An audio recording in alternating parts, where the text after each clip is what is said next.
दोस्तों, इंसान की ज़िंदगी नफ़ा बख्श उस वक़्त होती है जब वो अल्लाह ताला के अहकामात पर अमल करता है।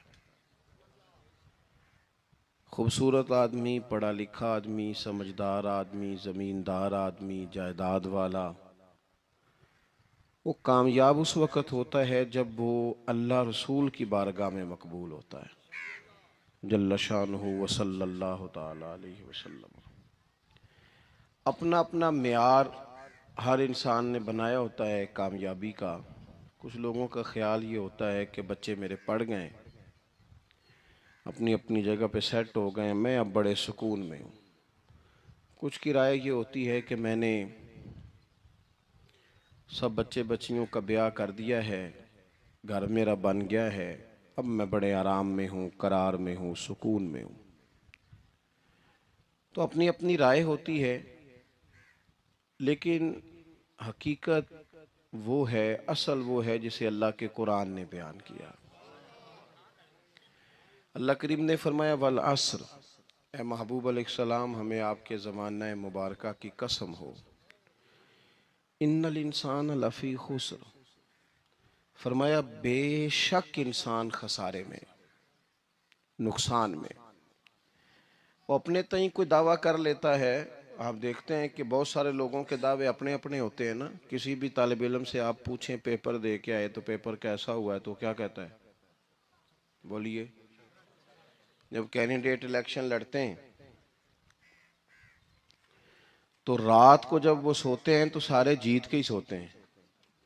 उनको सब यही कहते हैं कि लोग सारे तेरे साथ ही हैं। हालात, ये जितने बादशाह हुक्मरान होते हैं, इनके बिगड़ने की बुनियादी वजह होती है कि ये खुश फहमियों में मुब्तला होते हैं। हम में से भी ढेर सारे लोग हैं जो खुश फहमियों में मुब्तला हैं। कुछ कहते हैं जनाब हमारी निस्बत बड़ी तगड़ी है। भाई, निस्बत तो इमाम हुसैन से तगड़ी तो किसी की नहीं ना। तो सारी रात नमाज पढ़ते थे, रोज़े रखते थे, अल्लाह को याद करते थे। आप खाली निस्बत पर बैठकर अमल छोड़ जाएं तो ये कैसे मुमकिन है? तो अपने अपने तई लोगों ने मेयार कामयाबी के कायम कर लिए हैं। अल्लाह फरमाता है कि महबूब मुझे कसम हो ज़माने की, इंसान नुकसान में, ये दिन ब दिन जो वक्त गुजार रहा है तो इसका नुकसान, इसका खसारा, इसका घाटा बढ़ता जा रहा है। रोज नुकसान में। कितना कितना उम्र का हिस्सा लोगों ने ज़ाया कर दिया, कितने कितने बेहतरीन लोग थे, लेकिन रोजी रोटी के पीछे वक्त सारा बर्बाद हो गया। ये रिज़्क़े हलाल के लिए दौड़ धूप हो वो तो बड़ी बात है, लेकिन तकब्बुर के लिए और ख्वाहिशात, बेजा ख्वाहिशात की तकमील के लिए, एक दूसरे से आगे बढ़ने के लिए बड़ा वक्त ज़ाया किया लोगों ने। अच्छा, कोई भी नहीं जीता, ख़ानदानों में भी कोई नहीं जीता, बरादरियों में भी कोई नहीं जीता, पर लड़ाई सारी ज़िंदगी की है। मैंने आगे गुजरना, मैंने आगे, हालांकि कोई किसी को जीतने देता ही नहीं। तो अपने अपने तई लोगों ने मेयार कायम किए कामयाबी के। अल्लाह फरमाते हैं बेशक इंसान नुकसान में है, लेकिन जिसमें चार खूबियां पाई जाएं, इधर देखो मेरी तरफ, जिसमें चार खूबियां पाई जाएं, अल्लाह का कुरान कहता है वो बंदा कामयाब हो जाता है। चार खूबियां उसके अंदर हो। कौन कौन सी? इल्लल्लज़ीना आमनू, सब नुकसान में नहीं सिवाय उन लोगों के जो ईमान लाए। सबसे पहले क्या करे? ईमान हो उसके पास, मजबूत ईमान। वामिलुस सालिहात, और ईमान भी लाए और नेक काम भी करे। और सिर्फ नेक काम ना करे, वातवासौ बिल हक, लोगों को हक बात की नसीहत भी करे। और जाहिर है सच बोलेगा, हक बोलेगा तो बड़े लोगों के मुफादात को ठेस पहुंचेगी, कुछ लोगों को तकलीफ भी होगी। तो अब जब तकलीफ होगी तो फिर मुसीबत भी आएगी। तो अगर हक बात कहनी है तो फिर क्या करे? वतवासौ बिस्सब्र, पर एक दूसरे को सब्र की भी वसीयत करे। चार चीजें पाई जाएं, ईमान, आमाले सालेहा, हक की नसीहत, उस रास्ते में आने वाली तकलीफ पर सब्र। अगर ये चार चीजें मुयस्सर आती हैं तो अल्लाह का कुरान कहता है बंदा कामयाब है। और अगर ये चार चीजें नहीं तो फिर कोई बंदा जितना मर्जी दावा करे, जितना मर्जी शोर करे, जितना मर्जी ऐलान करे, वो कामयाब हो सकता। सबसे पहले तो अपना ईमान पक्का करें। ये जो कच्ची पक्की बातें करते हैं ना लोग, भाई मुसलमान जो होता है ना, मुसलमान वो लवारस नहीं होता, वो वारस वाला होता है। उसका रब हर वक्त अपनी रहमत से उसकी हिफाजत करता है। मुसलमान हर वक्त नबी पाक अलैहिस्सलाम के निगाह करम में रहता है। इसे कमज़ोर बातें नहीं करनी चाहिए कि मेरे को पीछे चढ़ गया तो पता नहीं क्या हो जाएगा, बरादरी मुखालफ हो गई तो पता नहीं क्या हो जाएगा, सच बोल दूंगा तो लोग पता नहीं मुझे मार देंगे। ऐसा हो नहीं सकता। छुरी हजरत इब्राहिम चलाएं भी ना तो हजरत इस्माइल के हलक पे चलना उसने तब भी है जब अल्लाह हुक्म करेगा, तो अल्लाह की हिकमत होगी। हिकमत इलाही होती है तो कोई काम होता है, वरना होता तो अपनी तबीयत में मजबूत ईमान, तवक्कुल, अल्लाह पे भरोसा, मजबूती अफकार की, कच्ची बातें नहीं। जो लोग कमजोर ज़हन रखते हैं सारी जिंदगी फैसला ही नहीं होता, कोई डरते रहते हैं, सहमे सहमे वक्त गुजारते हैं। अपने आप को फिक्री, ये जो ईमान होता है ये बंदे को ताकतवर करता है, बंदा मजबूत हो जाता है। मुझे बताइए ना, जब ईमान पक्का हो के रोजी देने वाला अल्लाह है तो फिर बंदा किसी मालदार आदमी के पीछे कभी भागता है, कभी किसी बड़े आदमी से डरता है? जब उसे पता हो कि इज्जत और जिल्लत अल्लाह के दस्ते कुदरत में है, फिर वो सियासतें, साजिशें, ये काम करता है। तो पहले तो मजबूती ईमान दरकार हमारे बच्चों के अंदर, हमारे मिजाजों के अंदर। जब तक वो मजबूती ईमान, हजरत मौला अली शेर खुदा करमल्लाहु ताला वजहुल करीम एक दफ़ा बड़े अलील हो गए, कमज़ोरी आ जाती है, बंदा बीमार हो जाता है। तो हमारे यहाँ बीमार लोग बाज़ौक़ात ऐसा जुमला बोलते हैं जो कुफर के ज़ुमरे में चला जाता है। आप परेशान ज़रूर हैं, तकलीफ़ में ज़रूर हैं, लेकिन आप बात वही करेंगे जो शरीयत इजाज़त देती है। हज़रत अली शेर खुदा शदीद अलील थे। एक सहाबी तीमारदारी करने गए तो हज़रत मौला अली का चेहरा देख के परेशान हो गए, कहने लगे आप तो बड़े सख्त अलील हैं, अल्लाह खैर करे, अल्लाह ताला आपको सेहत दे। तो हज़रत अली कहने लगे तो फिक्र न कर, मुझे इस बीमारी से कुछ भी नहीं होगा। ने कहा क्यों? फरमाने लगे मुझे नबी पाक अलैहिस्सलाम ने फरमाया था, अली उस वक्त दुनिया से जाओगे जब दाढ़ी खून से रंगीन हो जाएगी, तो इसका मतलब है मैं खंजर के वार के साथ शहीद किया जाऊंगा, मैं बीमारी से दुनिया में नहीं जाऊंगा। मैं ये बीमारी से मुझे कुछ भी नहीं होगा, अल्लाह मुझे शिफा दे देगा। चूंकि हुजूर ने फरमाया ते साडे नबी दी जुबान साडे वास्ते कुरान।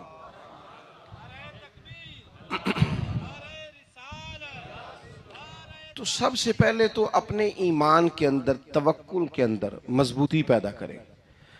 मुसलमान देखो ना, नमाज पढ़ने से रोजी में बरकत होती है कि नहीं? वैसे जो चुप है उनकी भी होती है कि नहीं?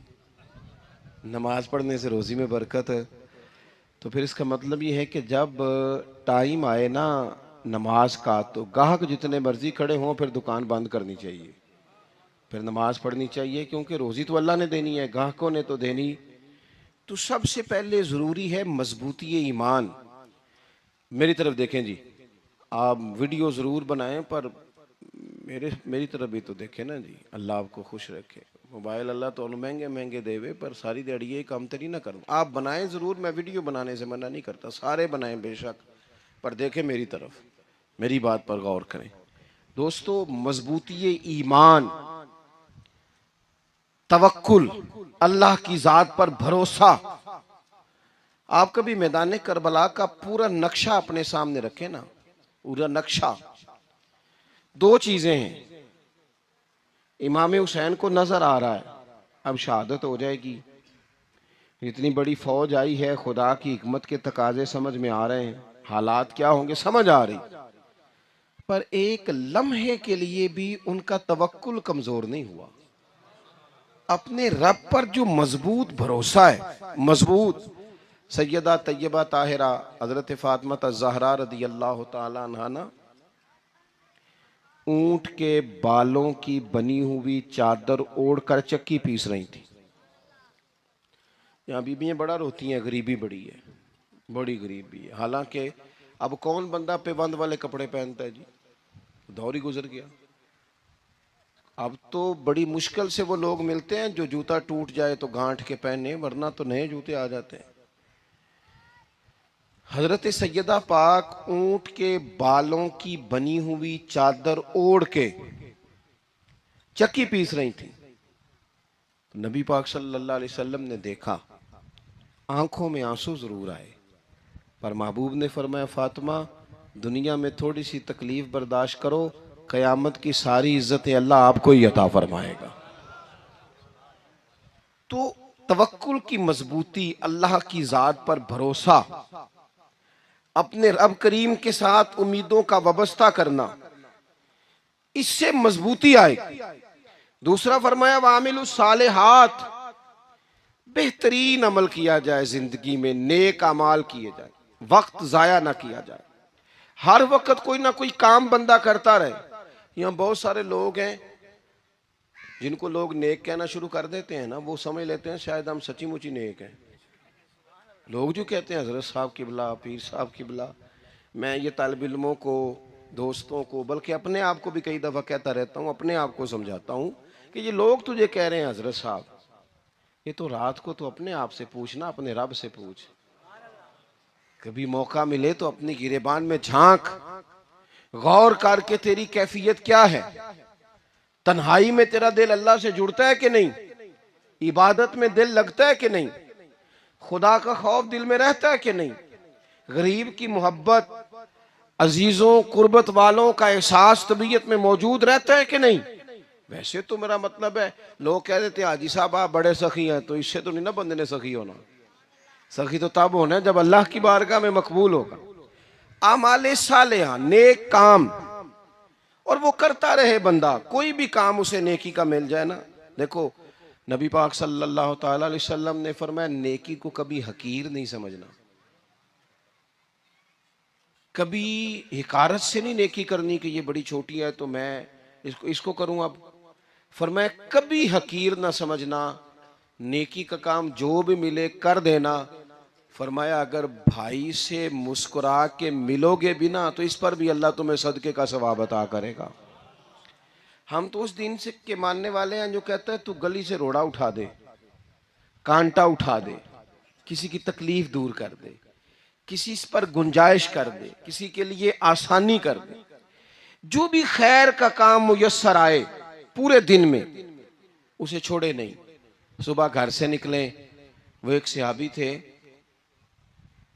गालिबन ताबी थे, तो बाजार जाते अपने गुलाम के साथ, तो सारा बाजार घूम के वापस आ गए। खादिम ने कहा जनाब को ना कोई खरीदा ना कुछ बेचा,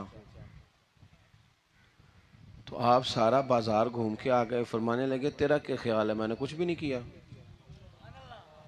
कहा जनाब फिर क्या किया है। फरमाने लगे तुमने देखा जो बंदा भी गुजरा है मैंने उसको कहा अस्सलाम वालेकुम, तो कितनी को नेकियां मैं जमा करके आ गया हूं। कोई खैर जो मुयस्सर आए, हम समझते हैं कि शायद कोई करोड़ को रुपया होगा तो पूरी मस्जिद बनाऊंगा तो फिर मैंने नेकी कर दी है, शायद जनाब मैं, हालांकि ये छोटे छोटे काम है ना, छोटे छोटे काम, इनसे तो इनकी तो ज्यादा जरूरत होती है, इनकी तो ज्यादा हाजत होती है। कोई आप रास्ते में गुजर रहे हैं तो नीचे कोई खड्डा बना हुआ है, तो उस पर हम क्या करते हैं, गाड़ी में बैठ के तबसरा करते हैं, ए रोड खोरे कदों बनना है भाई, ये खड्डा है ना, तो आप नीचे उतरे ना, तो आप धाबड़ा लें ना, कई पकड़े ना, ये तो 5 मिनट का काम है, यहाँ आसानी कर देना, आप इसमें गुंजाइश कर दें। हुजूर सैयद आलम अलैहिस्सलाम ने फरमाया, इमाम राजी ने हदीस लिखी है, क़यामत के दिन एक बंदे को अल्लाह माफ़ करेगा तो मालिक, वो बंदा अर्ज करेगा या अल्लाह मैं तो बड़ा गुनहगार हूँ, किस वजह से माफ़ी हुई। फरमाया रात के वक़्त तू गुजर रहा था, तेरे पैर से रोड़ा टकराया था, तूने उठाया इधर उधर देख के कि कोई अल्लाह के किसी बंदे को तकलीफ़ ना हो जाए। का मालिक हो वो तो मैंने, ज़माना बीत गया, कोई इतनी बड़ी बात भी नहीं समझी। तो रब करीम ने फरमाया तो रात के अंधेरों में भी मेरे बंदों का ख्याल रखता था, तो मैं तेरा ख्याल ना करूं। कोई अमल हमारे यहाँ लोग कोई काम नहीं करते, बिल्कुल नहीं, कोई काम नहीं, ना बड़े ना छोटे ना समझदार ना अनपढ़, कुछ भी नहीं। नशिस्तन गुफ्तन बरखास्तन, बैठो राज के गप्पे मारो, तबसरे करो, फलाना कुछ नहीं कर रहा, फलाना कुछ नहीं कर रहा, उसके बाद उठ के चले जाओ। कुछ करें, वामिलुस सालिहात, नेकियां जमा करें, जिंदगी में खजाना बनाए, खजाना, अपनी ड्यूटियां, अपनी जिम्मेदारियां पूरी करें। हर वक्त काम, हर वक्त जिम्मेदारी, हर वक्त ड्यूटी। देखे ना इमाम हसन और हुसैन, इनकी आप कभी जिंदगी का मुताला करें। फर्ज नमाज के अलावा 100 रकत नमाज नफल रोज पढ़नी है। पता करना है गरीब कहाँ कहाँ हैं, उनका ख्याल रखना है, और नीरे पैसे नहीं देने। हमारे लोग गरीबों को पैसे जरूर देते हैं, इज्जत नहीं देते। उनको 4 पैसे की मदद जरूर कर देते हैं, पर इज्जत नफ्स का ख्याल नहीं रखते।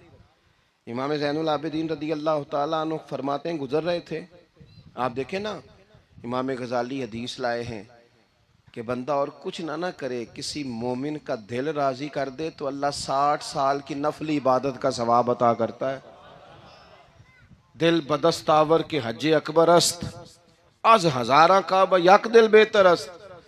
किसी का दिल खुश कर देना, उसको राहत दे देना, उसको करार दे देना, उसके लिए कोई ऐसा सामान कर देना कि बंदा मुतमईन हो जाए, सुकून हो जाए। ये हमारे यहाँ जो लोग होते हैं ना, सरकारी मुलाजिमीन, ड्यूटियों वाले, इनकी तबीयतों में तलखी होती है। ये अगर सिर्फ प्यार करने लग जाए ना, मैं कुछ मेडिकल से वाबस्ता लोग मेरे अहबाब में से हैं, तो मैं उनसे कहता हूं कि शिफा तो अल्लाह ने देनी है, चलो तुम दवाई तो हंस के दिया करो ना, तुम आने वाले की बात तो तवज्जो से सुनो। वो बेचारा अपनी बात, हमारे एक बुजुर्ग थे तो तावीज़ लिखा करते थे, बड़े आलिम थे। मुझे कुछ थोड़ी सी ना मेरे दिल में उनके बारे में खफगी रहती थी कि आप इतने बड़े आलिम हैं, आप किताब लिखें, आप तवीज़ लिख रहे हैं, और फिर लोगों ने कमाई करनी होती है, आप तो मुफ्त देते हैं सारा कुछ। इतनी लंबी ड्यूटी, सारा दिन बैठे रहते हैं आप और लिखते तवीज़ हैं, पढ़ाएं आप। मैंने एक दिन उनसे गुजारिश की, मैंने कहा शेख आप बड़े आदमी हैं, जिन लोगों को अल्लाह ने रसूख फिल इल्म अता फरमाया होता है उनमें से आप हैं।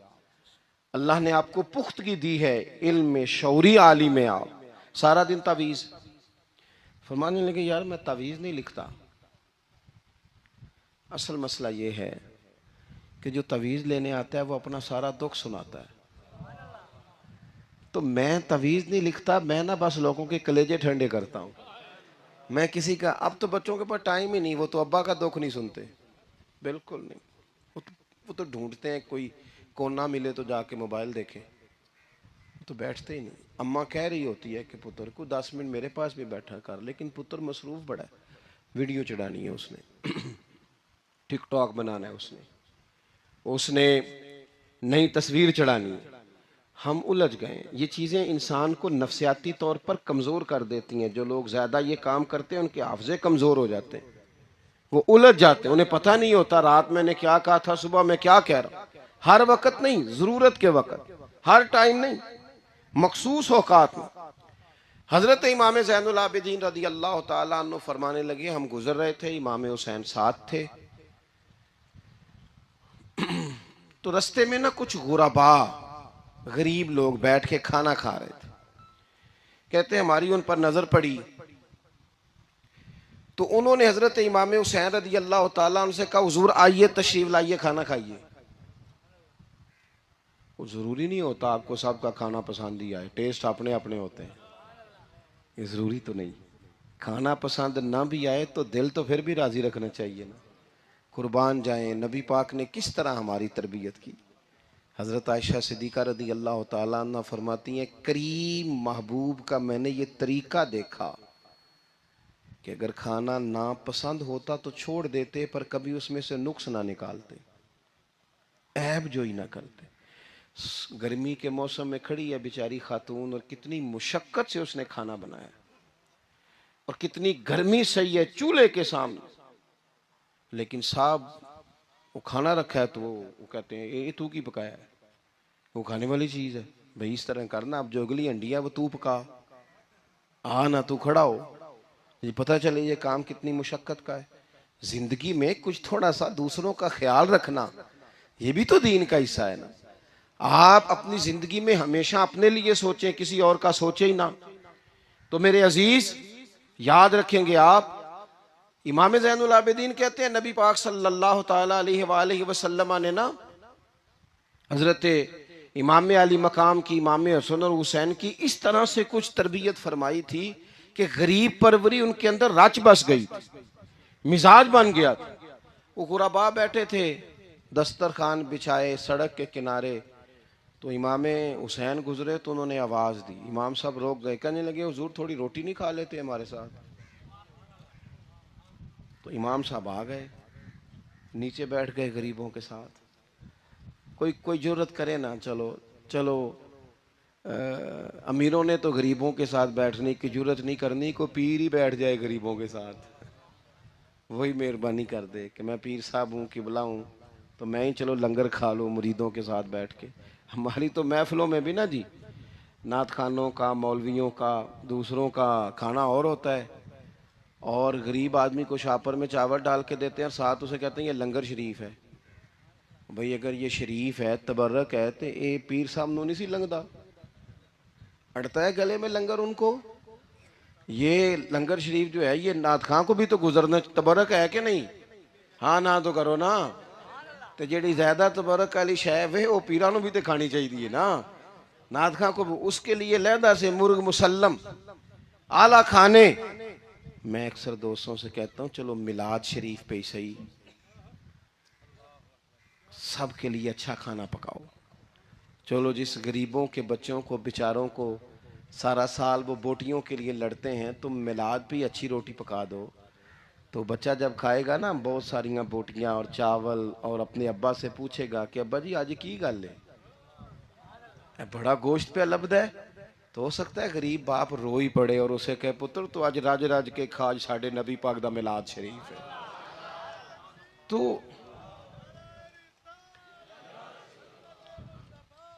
तो इमाम हुसैन रदी अल्लाह ताला अन्हु ना आके गरीबों के बीच बैठ गए जमीन पे। उन्होंने कहा खाइए, तो वो जिस तरह वो खा रहे थे ना सादे बर्तनों में, सादे, इमाम हुसैन खाना खाने लग गए। मैंने कहा खैर का काम कोई भी मिले उसे जाया, चलो और कुछ नहीं कर सकते थे, किसी को सड़क ही पार करा देना बीना को, चलो और कुछ नहीं कर सकते, तो आपको पता है कि सामने वाला बोझ लेके गुजर रहा है, आप थोड़ा सा हट जाएं रोड से, उसे गुजर लेने दें, कोई तो काम जिंदगी में, कोई इरादा तो खैर का बंदा करे। इमाम हुसैन बैठ गए, उनके साथ रोटी खाई, थोड़ी देर के बाद इजाज़त ली, फरमाया जाऊं? कहने लगे हुजूर और खाइए।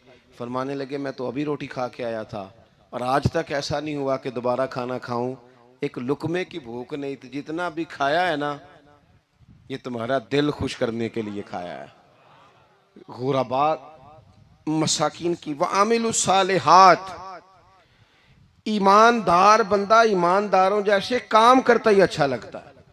25-25 हज किया इमाम हसन और हुसैन ने मदीने से मक्के पैदल जाके। कितने बोलिए? मैं कहता हूँ चलो हम बाजमात नमाज ही पढ़ लिया करें। चले, हुजूर सल्लल्लाहु अलैहि वसल्लम ने फरमाया फजर की नमाज पढ़ के बैठ जाओ, इशराक चाश तक अल्लाह का जिक्र करो, 2 नफल इशराक के 2 चाश्त के पढ़ लो, अल्लाह 2 हज और 2 उम्रे का सवाब अता कर देगा। मुश्किल काम तो नहीं है, मुश्किल तो हाँ ही नहीं की थे, ये मुश्किल है। वैसे ये कि आँख खुल जाए तो 25-30 मिनट 40 मिनट मोबाइल पे गुजर जाए वो तो सौखा है, ये मुश्किल है। दोस्तों नेक आमाल उन पर कोशिश, अहले बैत ने हमें सबक ये पढ़ाया है, हुजूर के असहाब ने हमें सबक ये पढ़ाया। तीसरी बात फरमाया वातवासो बिल हक, सिर्फ ये नहीं कि तुम नमाज पढ़ के तो बैठ जाओ, तुमने ना बेनमाजी को नमाज की दावत भी देनी है।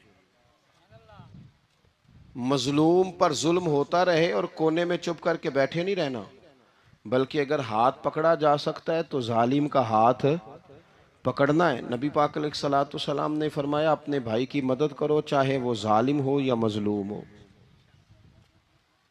भाई की मदद करो चाहे जालिम हो या मजलूम हो। तो सहाबा ने अर्ज की या रसूल अल्लाह सल्लल्लाहु ताला अलैहि वसल्लम ये मजलूम की मदद तो समझ में आती है, ये जालिम की मदद कैसे करें? नहीं समझ आ रही है आपको बात की? या रसूल अल्लाह सल्लल्लाहु ताला अलैहि वसल्लम, मजलूम के साथ खड़ा होना तो हमारी अकल में आ गया, तो जालिम की मदद कैसे करनी है? तो नबी पाक सल्लल्लाहु ताला अलैहि वसल्लम ने फरमाया, जालिम को जुल्म करने से रोक दो। तुमने उसकी मदद कर दी, उसे बाज करो। लेकिन हम तो इतनी जुर्रत ही नहीं रखते बदी को बदी कहने की, इतनी ताकत ही नहीं होती। झूठ को झूठ कहने की हिम्मत, हमारे घर में सारा कुछ हो रहा होता है, हमें पता होता है कि फलां जगह पे हमारा कबीला, हमारी बरादरी गलत है, पर इतनी जुर्रत करते। हम सच बोलते जरूर हैं, पर दूसरों के बारे में, अपने बारे में सच बोलने को तैयार नहीं होते। जुर्रत का मुजाहरा करें, जिंदगी में हक को हक कहना सीखें, गलत को गलत कहना सीखें, झूठ को झूठ कहें, बदी को बदी कहें, सच्चाई का साथ दें हमेशा। हमने जब तक, देखो ना, जुल्म होता रहे, ज्यादती होती रहे, अपना दरवाजा अंदर से बंद कर लो, पुत्र बाहर ना जाना। क्यों जी? बाहर उस पे जुल्म हो रहा है, उनके घर आग लगी है, को हमारे घर तो नहीं ना लगी। याद रखना, पड़ोसियों की आग ना बुझाओगे तो अपने घर भी आ जाएगी। अगर मजलूम का हाथ नहीं पकड़ोगे तो जालिम दलेर हो जाएगा। और हमारे जितने भी बुजुर्ग गुजरे, उन्होंने जालिमों को जालिम कहा। इमाम अहमद बिन हंबल ने जेल काटी, इमाम आजम अबू हनीफा ने जेल काटी। आजकल लोग कहते हैं मौलाना साहब आपने ना जनाब गलत को गलत नहीं कहना, सियासत की बात नहीं करनी। क्यों जी? किस लिए नहीं करनी? सियासत तो तदबीर का नाम है। बनु इसराइल में जितनी भी तदबीर होती थी वो सारे अंबिया किया करते थे। क्यों ना बात करें? ये जिन कुर्सियों पे आज तुमने जालिमों जाबिरों को बिठाया, ये कुर्सी तो हजरत अबू बकर सिद्दीक जैसे लोगों की है, ये तो हजरत उमर जैसे लोगों की सीट है, हजरत उस्मान गनी जैसे लोगों का काम है, मौला अली जैसे लोगों का काम है। गलत जगहों पे गलत लोग बिठा दिए और फिर झूठे को झूठा भी ना कहे, जालिम को जालिम भी ना कहे। हमसे ना रकम होंगे कसीदे यजीद के, क्योंकि हम लोग तो हुसैन के सीरत निगार हैं। ये क्या बात हुई? आप सच्ची बात ही ना करें, कलीमा हक कहें, हमेशा खरी बात कहें, सच्ची, गरचे अपना नुकसान हो, हक के साथ खड़े होना सीखें। वतवासो बिल हक, सारी आसानी थी। इमाम हुसैन को कोई मसला नहीं था, आराम से बैठे थे। आज कितने मौजों में बैठे हैं, पीर साहिबान, मौलवी साहिबान, खतीब साहिबान, सियासतदान, वडेरे, मौज लगी हुई है। किसी को कुछ नहीं कहना, कुछ कहेंगे तो फिर बंदे मुखालफत करेंगे। तो इमाम हुसैन मस्जिद नबी में जुम्मा पढ़ाते थे, चुप करके बैठे रहते। हुजूर सैयद आलम अलैहिस्सलाम के मज़ार अनवर के पास बैठे थे, बैठे रहते। लेकिन इमाम हुसैन ने फरमाया, जालिम हुक्मरान बने तो वो कौमों को तकलीफ देते हैं, वो मिली नुकसान करते हैं, वो उम्मत का चेहरा मोहरा बिगाड़ के रख देते हैं। लिहाजा खड़े होना पड़ता है, कलिमा हक कहना पड़ता है, इलाए कलिमतुल हक के लिए निकलना पड़ता है। आप अपनी जिंदगी के अंदर सच्ची बात करना सीखें।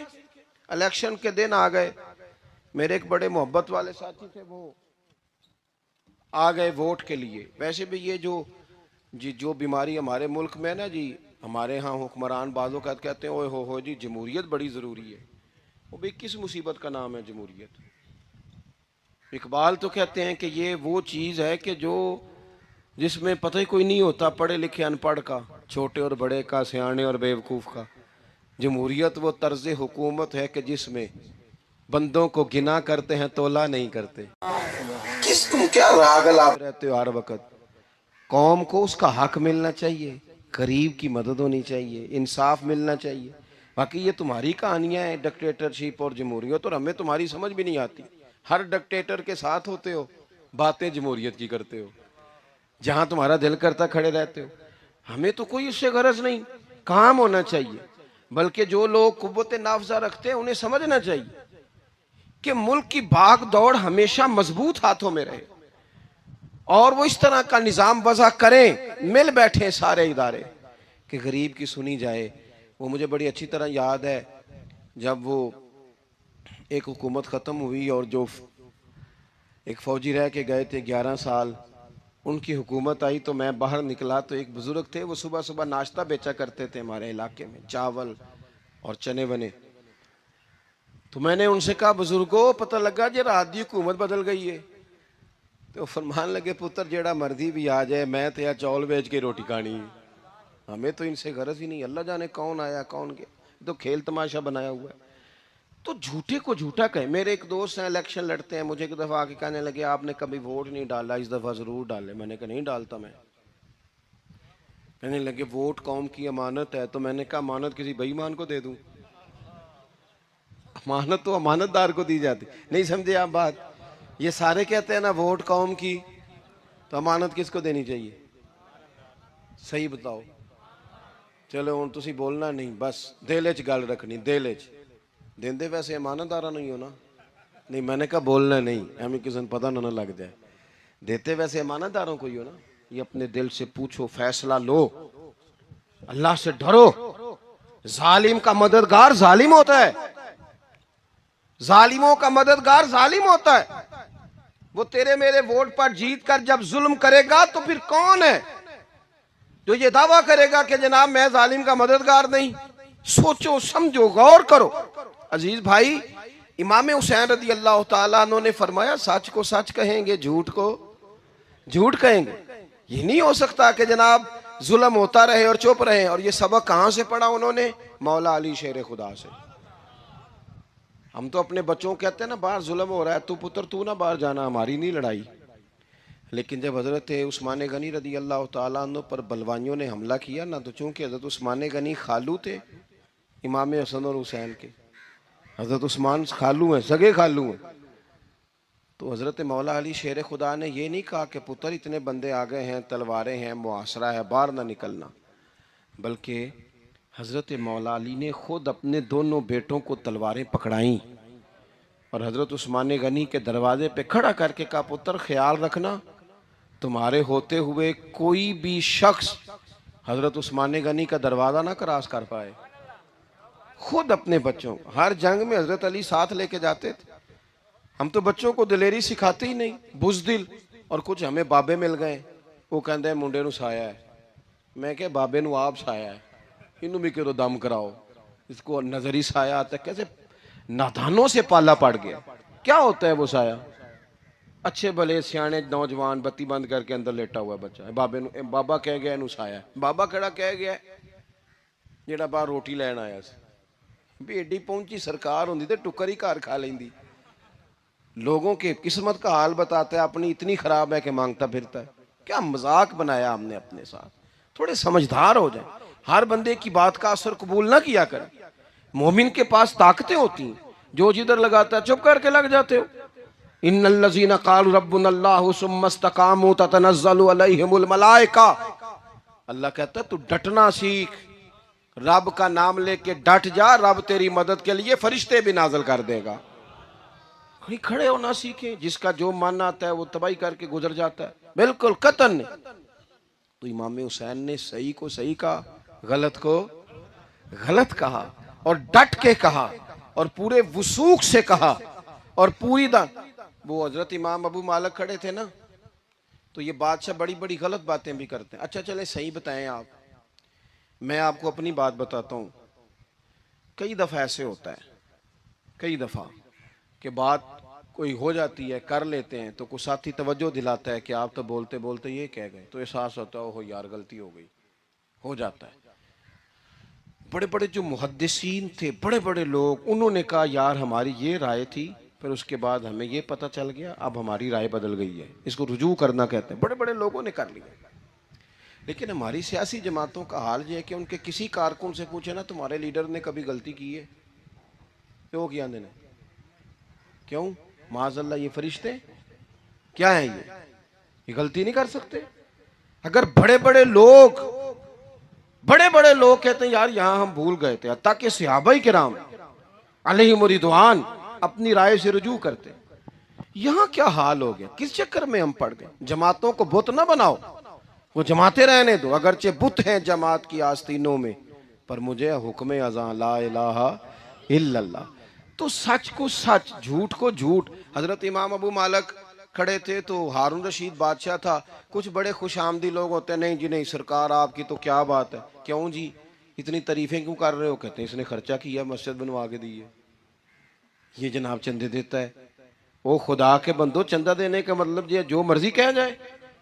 हजरत इमाम मालिक हारून रशीद के बड़े बादशाह के दरबार में खड़े थे, किसी बड़े के, हारून रशीद था या कोई और था, तो वो ना मक्खी बार बार बादशाह को तंग करती। मक्खी कई दफा नहीं काबू आती, 3-4 बंदे भी लग जाए तो नहीं काबू आती, पकड़ी नहीं जाती, मक्खी जो हुई। वो मक्खी बड़ा तंग कर रही थी, तो उसने ना गलत जुमला कह दिया, गलत।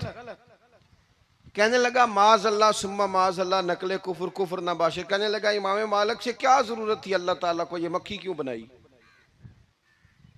अल्लाह की तखलीक पर एतराज कर रहा है माज। अब खुशामदी को बंदा होता तो कहता जी वो मसला ये है जी, वो असल बात ये है जी, आप बैठें जी, ठंडे दिमाग से समझाता हूँ। लेकिन वो नशे में चूर है ना, तख्त पे बैठा है, सख्त बात कर दी कि क्यों बनाई मक्खी। तो इमाम साहब उठ के खड़े हो गए, हाथ में छड़ी पकड़ी थी, जोर से जमीन पे मारी, फरमाने लगे ये मक्खी ना अल्लाह ने तेरे जैसे लोगों का गुरूर तोड़ने के लिए बनाई है कि संभाली तो तुमसे मक्खी भी नहीं जाती तो दावे बड़े करते हो। ये तेरे जैसे बंदों का गुरूर तोड़ने को बनाई है। चुप कर गया, कहने लगा हुजूर गलती हो गई थी, आइंदा नहीं करूंगा। तो आप जब झूठ को झूठ कहते हैं और सच को सच कहते हैं, हक की तारीफ करते हैं, बातिल को बयान करते हैं, फिर लोग मुखालफत करते हैं। अब जब लोग मुखालफत करेंगे फिर तकलीफ आएगी, और तकलीफें बड़ी सोहनी होती हैं। जब तकलीफ आए तो रब कहता वातवासो बिस्सब्र, अब एक दूसरे को सब्र की नसीहत करो। ये जब दुख आते हैं ना, दुख दुख बंदे को नरम कर देते हैं। बीमारी नफसानी ख्वाहिशात को ख़त्म कर देती है। बीमार बंदा, उसका किसी गलती की तरफ ध्यान ही नहीं जाता, वो पूरा जुड़ जाता है अपने रब से, उसके अंदर से नफसानी ख्वाहिशात ख़त्म हो जाती हैं। जब आप दुखी होते हैं ना, फिर कोई सजदे का मज़ा आता है, फिर कोई दुआ में लुत्फ आता है, फिर कोई रब से दिल लगाने में मज़ा आता है, फिर दिल करता है कि कोई बंदा मौजूद ना हो, मैं अकेला हूँ मस्जिद में, रज के याद करूं अपने मालिक को। जब आप सब्र करते हैं, कुरान पाक में ना कमोबेश कोई 99 के करीब, 90 से ज्यादा मरतबा सब्र का जिक्र है, और मुहद्दिसीन ने तसरीह की है कि कोई 500 के लगभग हदीस पाक में सब्र का जिक्र है। हौसले से, सब्र से, वतवासो बिस्सब्र, सब्र बंदा करके दिखाए, उसके अंदर हौसला हो, दलेरी हो। हम ना जल्दबाज हो जाते हैं, बाज बुजुर्ग भी नाराज ना हो तो वो भी बड़े जल्दबाज, फटाफट काम होना चाहिए। बाज बच्चे भी, बाज जनाब सियाने लोग, बड़ी जल्दी है। बंदे ने रोजा रखा हुआ ना गर्मियों का, तो असर के वक्त अगर वो बड़ा सौड़ा पड़ जाए ना तो रोजा फिर खुल जाता है।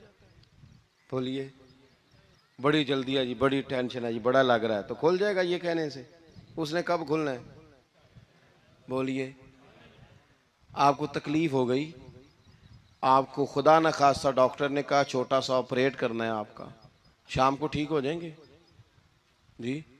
तो जल्दी बड़ी, दर्द बड़ी हो रही, जल्दी करें डॉक्टर साहब। तो डॉक्टर कहता है पहले खून टेस्ट करा, फिर ब्लड प्रेशर अपना चेक करा, फिर शुगर चेक करा, परसों रिपोर्ट आएगी, फिर शाम को लेके आना, फिर टाइम दूंगा, फिर टाइम देगा, फिर ऑपरेट करेगा, फिर दवाइयाँ लिखेगा, फिर आपको आराम का मशवरा देगा, फिर 2-3 माह लगेंगे, फिर तबीयत पूरी तरह।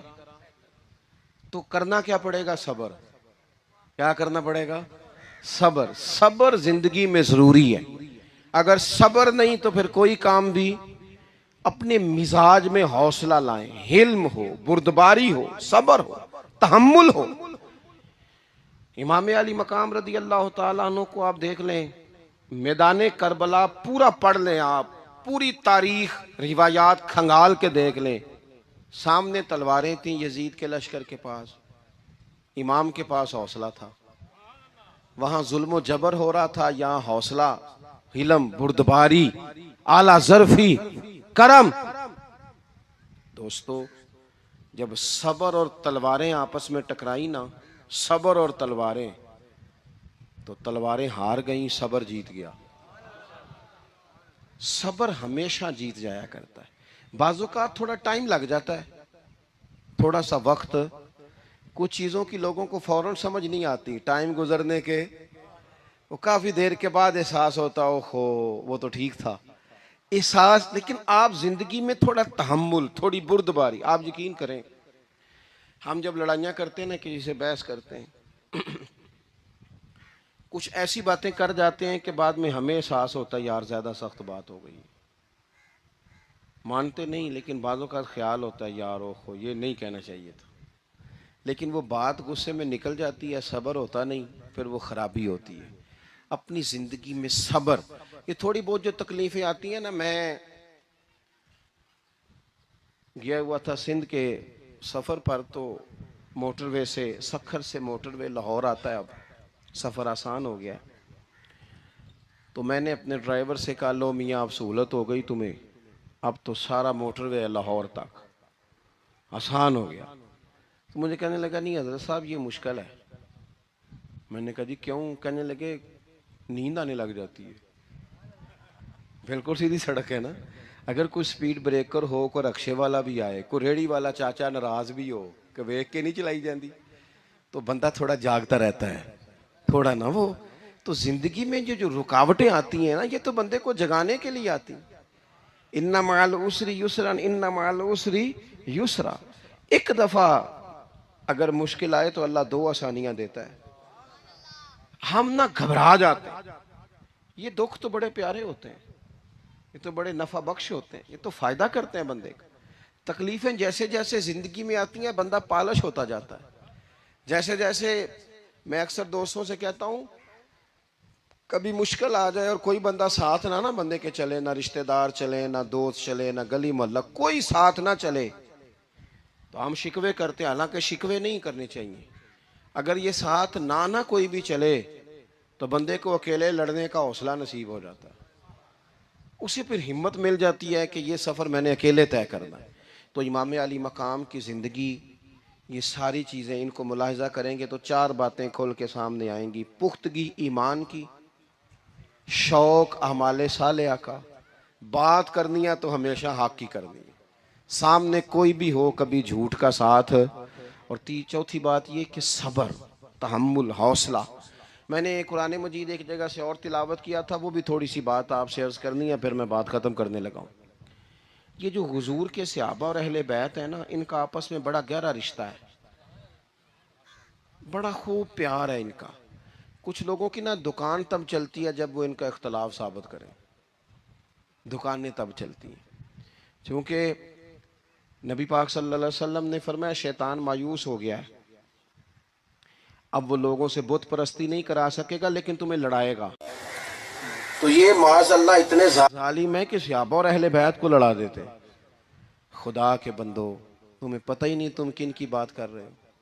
पहले अपनी हैसियत देखो, ये लोग कितनी शानों वाले हैं, तुम किन का तज़किरा कर रहे हो। इनके तो नाम लेते वक्त कई दफ़ा डर आता है कि ज़ुबानें भी इस काबिल हैं कि नहीं। कुरान मजीद ने कहा मुहम्मदुर रसूलुल्लाह, मुहम्मद सल्लल्लाहु अलैहि वसल्लम अल्लाह के रसूल हैं, वल्लज़ीना माअहू, और जो उनके साथ हैं। ये कुरान पाक के दो जुमले हमेशा याद रखें, तारीख रखें संभाल के लोग अपने पास। कुरान पाक ने दो बातें की, फरमाया अशिद्दाउ अलल कुफ़ार, ये जो हुजूर के साथ हैं ये काफिरों पर सख्त हैं, रुहमाउ बैनहुम, आपस में बड़े मेहरबान हैं। तो जब अल्लाह कहता है आपस में मेहरबान है, नहीं समझ आई बात की आपको? अल्लाह कहता है कि आपस में बोलिए, तो फिर अल्लाह की बात माननी है या किसी लड़ाने वाले की बात माननी है? अल्लाह कहता है ये आपस में। बाकी है राय का इख्तलाफ, तो बाप बेटे का भी हो जाता है, होता है कि नहीं? अब्बा कहता है ये काम कर लें, पुत्र कहता है। हुजूर सहाबा से मशवरा लेते थे, कई दफ़ा नबी पाक ने सहाबा की राय पे अमल किया, तो सहाबा में बहुत सारे मामलात इज्तिहादी हुए, लेकिन उनमें अदावत नहीं थी, ज़ाती रंजिशें नहीं थी, बुग़्ज़ नहीं था, उनके दिल एक दूसरे के हक़ में नरम थे। लिहाजा शरारत जल्दी कबूल करता है बंदे का दिमाग, शरारतें ना कबूल करें। कोशिश करें कि जो इन लोगों की तारीफ़ किताब व सुन्नत में हमारे सामने आती है, हम सिर्फ उसी तारीफ़ पर अमल करें। एक बात सिर्फ सुन लें और मैं अपनी बात को समेटूँ, आपको लुत्फ़ आएगा। तमाम सहाबा हुजूर के गिर्द बैठे थे और जहाँ सब लोग बैठे थे वहाँ जगह ज़रा कम थी। हज़रत सैयदना अबू बकर सिद्दीक रदी अल्लाह ताला अन्हु बिल्कुल हुजूर के साथ बैठे थे। वो आज भी बिल्कुल ही हुजूर के साथ हैं। क्या मुकद्दर हैं सिद्दीक व फारूक के, जिनके घर रहमतों के खजीने में बिल्कुल साथ बैठे थे। अचानक हजरत मौला अली शेर खुदा आ गए। कोई से अभी भी उठकर जगह दे देता और सारे देना भी चाह रहे थे, लेकिन हजरत मौला अली जैसे ही आए ना, सबसे पहले हजरत सिद्दीक अकबर उठे और बाजू थाम के आगे जाके बढ़ के मौला अली का बाजू थाम के हुजूर के करीब ला के बिठाया। खुद जरा साइड पे होकर बैठ गए। अब ये हुजूर के सामने सारा कुछ हो रहा है तो बोलना किसने था? किसी को जरूरत ही नहीं होती थी महबूब के सामने कोई तबसरा करे, कोई कार ही नहीं सकता था, किसी को जरूरत ही नहीं थी। कोई ना बोला, खुद रसूल करीम बोले और हुजूर फरमाने लग गया, देखा तुमने मेरे अबू बकर ने क्या किया है। और फिर हुजूर ने जो जुमले कहे वो याद रखने वाले हैं। शेख इस्माइल हक्की ने इसको लिखा है। नबी करीम फरमाने लगे, इज्जत वाला ही किसी को इज्जत दिया करता है, फजल वाले लोग ही दूसरे का फजल समझा करते हैं। तो ये तो साहिब इज्जत लोग थे, ये तो एक दूसरे को इज्जतें देते थे। तुम कौन हो जो इज्जतें उतार रहे हो? तुम कौन हो जो इस तरह का लहजा इख्तियार किए हुए हो? तो इन लोगों का आपस में गहरा ताल्लुक, रब, प्यार, मोहब्बतें, खुलूस, वारफ्तगियाँ। तो कभी भी किसी ऐसे शख्स के चक्कर में ना आए जो हमें इन लोगों से लड़ाने की सही करे। अल्लाह ताला की बारगाह में दुआ करता हूँ जो मैंने कहा है अल्लाह उसे कबूल फरमाए, जहाँ भूल गए हैं अल्लाह दरगुजर करे।